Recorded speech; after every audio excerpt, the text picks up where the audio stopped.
La pub, c'est tout de suite sur Guérit TV Monde. Tout comme chez vous, le roi de l'ameublement dans la ville capitale. Pour vos besoins en meubles luxueux de bureaux, de salles de conférences, de jardins, de terrasses, de salons, de chambres, etc. Plus de soucis. Rapprochez-vous de l'établissement Tout comme chez vous et la solution est tout trouvée. Tout comme chez vous est situé à Tokota Davo, à 150 mètres environ de la pharmacie Davo 2 en allant vers le carrefour Renvier. Tout comme chez vous, c'est aussi à la place de l'unité d'Akonamboué. Contact 97 33 25 43 66 21 0022. Tout comme chez vous, venez à nous pour donner du goût à votre intimité. Vous avez besoin d'un espace publicitaire pour faire connaître votre société ou vos produits? Seul Guérit TV Monde peut vous satisfaire. Pour tout renseignement, contactez le 00229 91 19 10 10. Guérit TV Monde, le leader des web TV.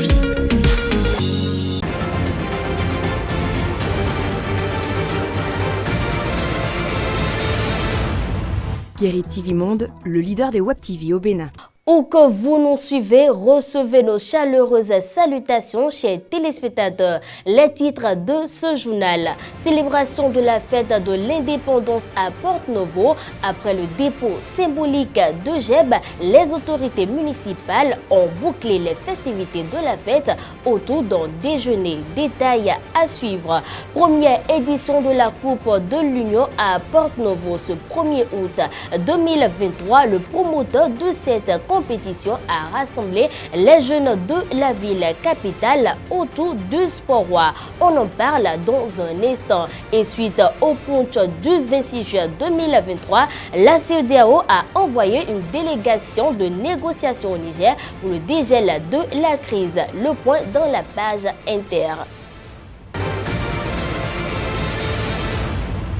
Bonsoir à toutes et à tous. 63e anniversaire de l'indépendance du Bénin à Porto-Novo. Les festivités ont pris fin non seulement avec le tournoi de l'indépendance, mais également autour d'un déjeuner dans un hôtel de la ville. Sous l'égide de la première autorité communale, Chalmagne-Nyankoti, les conseillers communaux, têtes couronnées, cadres techniques et autres ont célébré la souveraineté du pays avec faste. Compte rendu, Latifat Kawenou, Patrice Ayronton. Ce déjeuner, organisé par la première autorité communale de la ville de Porto-Novo, Chalmagne-Nyankoti, ce 1er août 2023, a réuni les conseillers communaux, cadres techniques, têtes couronnées et autorités religieuses autour de plats copieux. Cet instant, un instant spécial qui commémore le 63e anniversaire de notre pays et le 63e anniversaire de notre pays par rapport à son accession à l'indépendance. Et ceci, ça a été une réalité il y a 63 ans ici à Porto-Novo, mais aujourd'hui nous venons de Cotonou. Nous avons célébré cet anniversaire à Cotonou, mais il est important que nous aussi, de retour une fois dans notre ville, nous puissions nous retrouver pour partager ce moment festif. C'est aussi le moment de vous rassurer que le conseil municipal de Porto-Novo, votre conseil, s'emploie aussi pour améliorer davantage le bien-être de nos populations.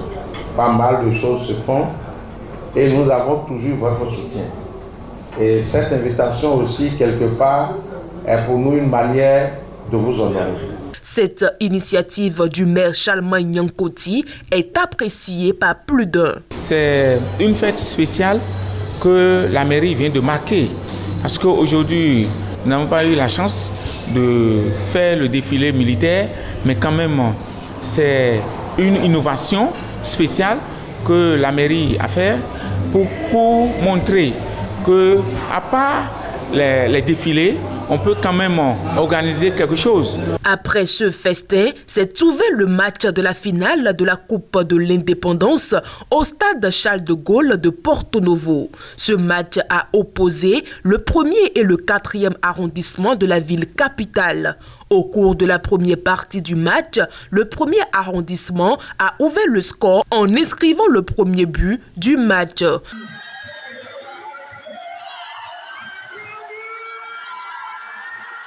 Après la mi-temps, le 1er arrondissement a dominé le match en marquant les 3 derniers buts de la compétition.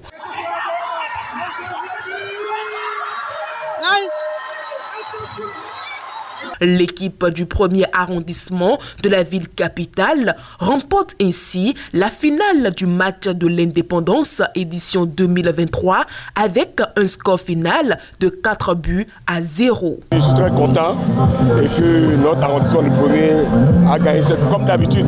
L'année passée, c'était nous. Cette année aussi, c'est nous. C'est normal parce que le Porto Novo, c'est le 1er. Et je félicite tous les joueurs qui ont joué. Et je pense que l'année prochaine, on sera encore au-dessus. Parce que le 1er arrondissement, c'est toute la mer. Et la mer, le père de tous les arrondissements du Porto Novo. Et ceux de Canton aussi n'ont pas démérité. Mais on sait que dans le football, c'est du fair play. Il y a toujours un gagnant. Je remercie d'abord la communauté qui a posé la coupe. Je remercie tous les administrateurs. Vraiment, je suis tellement content d'avoir remporté la victoire. Ce match met fin aux festivités du 63e anniversaire de la fête d'indépendance du Bénin, célébrée à Porto Novo. De nouveaux talents du football se révèlent dans la ville capitale. La première édition de la Coupe de l'Unité a été lancée ce mardi 1er août 2023. C'était en présence de son promoteur à l'occasion des manifestations de la fête de l'indépendance dans la ville. Faouzia Sefou et Kabiru Adjadi. Fédérer les énergies de la jeunesse du 5e arrondissement de Porto Novo autour du Curon. Tel est l'objectif de cette compétition dénommée Coupe de l'Union. Initié par Vitali Botton, ce tournoi a été lancé ce 1er août 2023 en présence des jeunes, des membres du conseil communal de Porto Novo et bien d'autres invités de marque.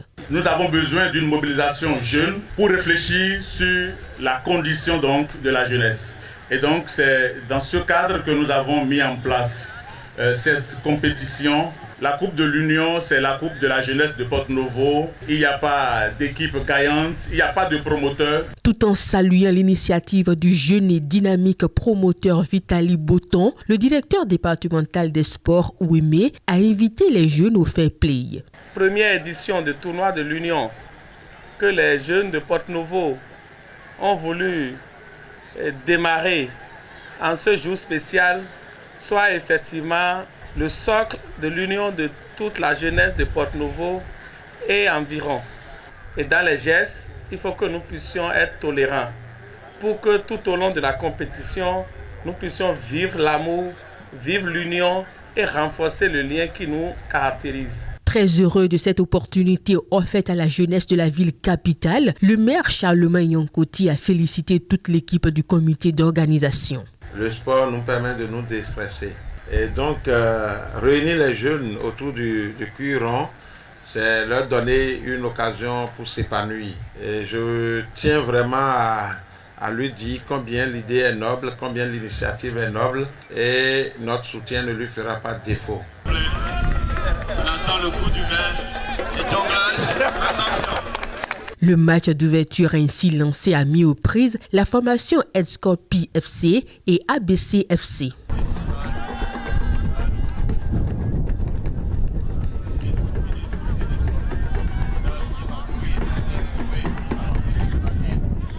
Le match s'est soldé par 2-0 en faveur de Edscorpi FC.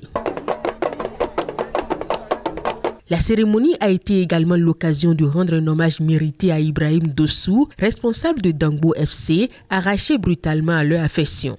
Vous avez dû observer que les joueurs et même les membres du comité d'organisation ont un brassard noir au bras. C'est pour saluer donc la mémoire de ce frère-là qui nous a quittés de façon tragique. C'était à l'occasion d'un accident de circulation.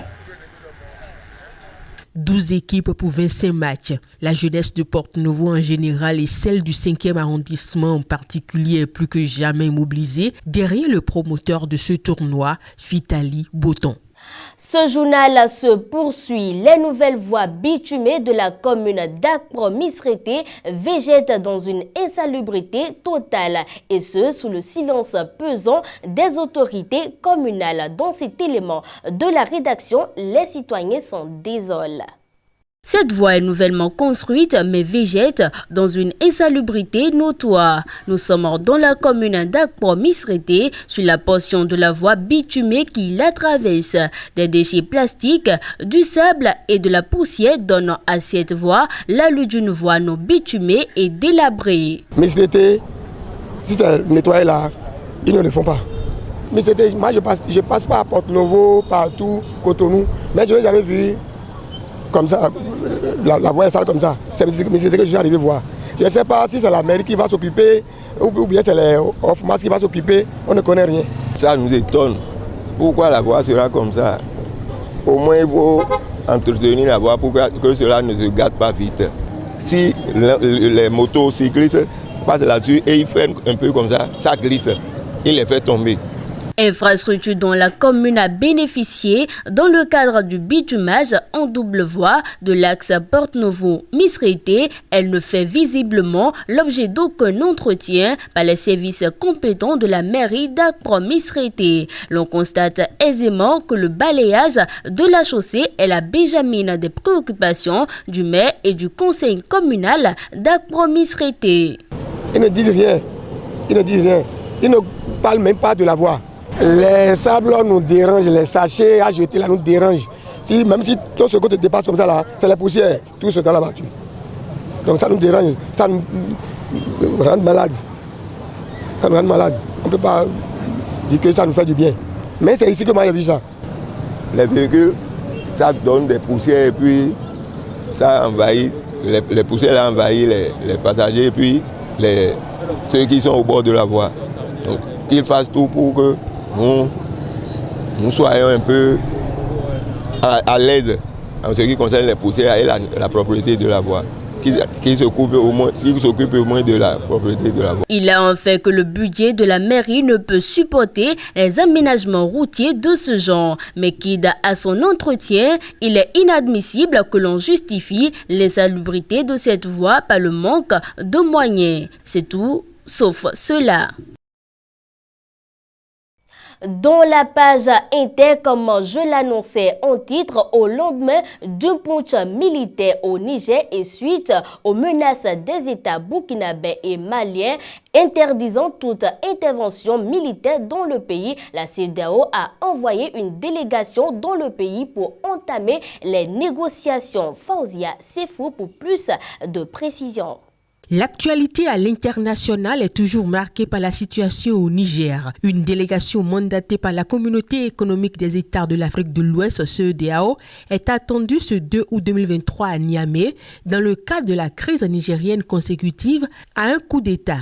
Le sultan de Sokoto, l'un des leaders religieux les plus influents du nord du Nigeria, frontalier du Niger, en fait partie. Parallèlement, ce mercredi, les chefs d'état-major des pays membres de la CEDEAO se réunissent à Abuja pour discuter d'une éventuelle intervention militaire. Une première délégation qui sera menée par un ancien président nigérien, le général Abdou Salami Boubacar. Selon une source au sein de la CEDEAO, le sultan de Sokoto au Nigeria, Mohamedou Saadou Aboubakar, fera également partie de cette délégation, comme l'annonçait le site Africa Intelligence le 1er août dernier. Cette délégation s'entretiendra donc avec les militaires putschistes qui ont pris le pouvoir le 26 juillet dernier. Ce sera la première médiation menée par l'organisation régionale au Niger depuis le coup d'État. Cette délégation sera à Niamey 3 jours après la réunion des chefs d'état-major de la CEDEAO. Ces derniers ont décidé dimanche de taper du poing sur la table en sanctionnant durement le Niger et en fixant un ultimatum d'1 semaine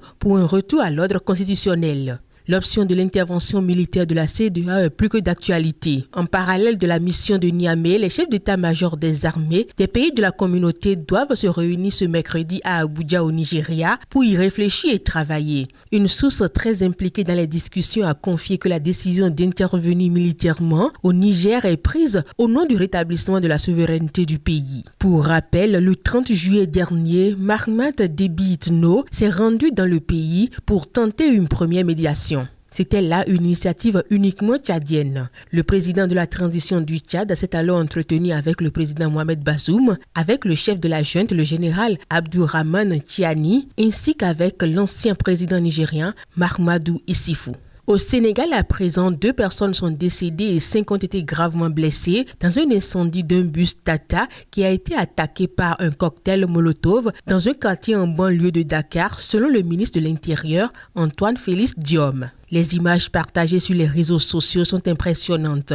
Un bus Tata est ravagé par des flammes, laissant une épaisse fumée noire s'échapper dans le ciel du quartier Yarak, en périphérie de Dakar. Un incendie provoqué par une attaque au cocktail Molotov, selon le ministre de l'Intérieur, Antoine Félix Diome, qui s'est rendu sur place. Il évoque un acte terroriste. Face à la situation, le ministre de l'Intérieur a alors promis que l'État arrêterait les acteurs afin de les livrer à la justice. Plusieurs acteurs politiques, dont l'opposant Idrissa Seck et le parti PASTEF, ont présenté leurs condoléances aux victimes et dénoncé cet acte criminel. Notons pour finir que cette attaque se déroule alors que la situation dans la capitale est tendue, marquée par des manifestations depuis lundi dernier suite au déplacement en détention de l'opposant politique Ousmane Sonko et la dissolution de son parti, le PASTEF. En Centrafrique, pour finir, l'autorité nationale des élections continue de plancher sur les résultats du référendum du 30 juillet dernier, censé être annoncé au plus tard le 7 août prochain.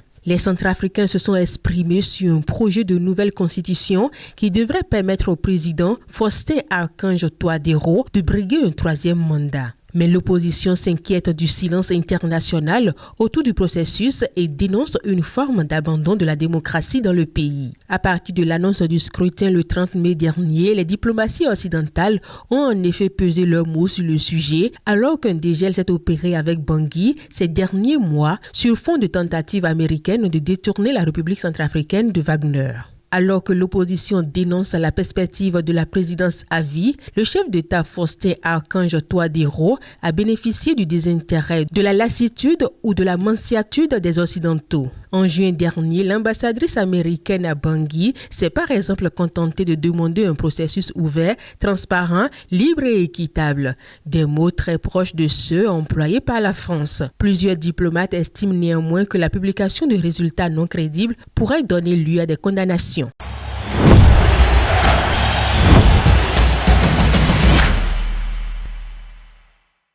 Des nouvelles sportives à présent, mesdames et messieurs, pour boucler la boucle.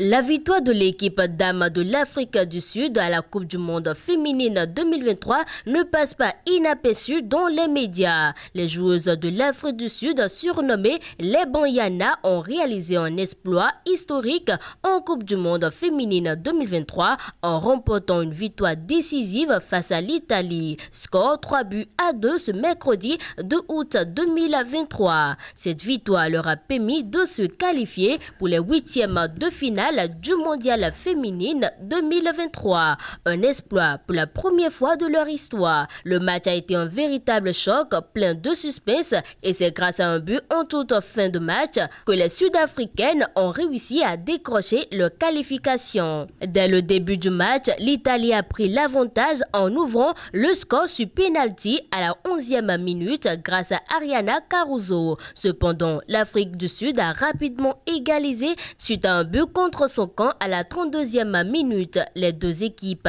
étaient alors à égalité. Cependant, la joueuse Tembi a joué les 0 en inscrivant un but crucial à la 92e minute, offrant ainsi à l'Afrique du Sud une victoire historique et une qualification pour les 8e de finale de la Coupe du Monde féminine pour la première fois de son histoire. Et en ce moment où les Banyana se qualifient pour la Coupe du Monde féminine 2023, toujours pas de médaille pour le Bénin aux Jeux Olympiques de la francophonie. Les Les 9e Jeux de la francophonie, une compétition internationale majeure qui rassemble des athlètes et des artistes des pays francophones, se poursuit en RDC. Les participants continuent de s'affronter dans différentes disciplines sportives et culturelles dans l'espoir de décrocher une médaille pour leur pays. Malgré les efforts et la détermination des athlètes béninois, le Bénin n'a pas encore remporté de médailles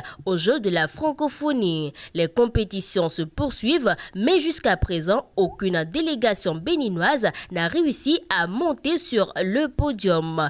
Les compétitions se poursuivent et le Bénin garde espoir de décrocher des médailles dans les jours à venir.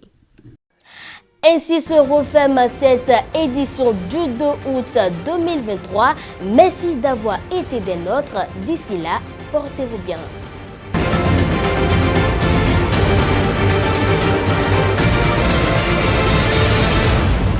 Guérit TV Monde, le leader des Web TV au Bénin.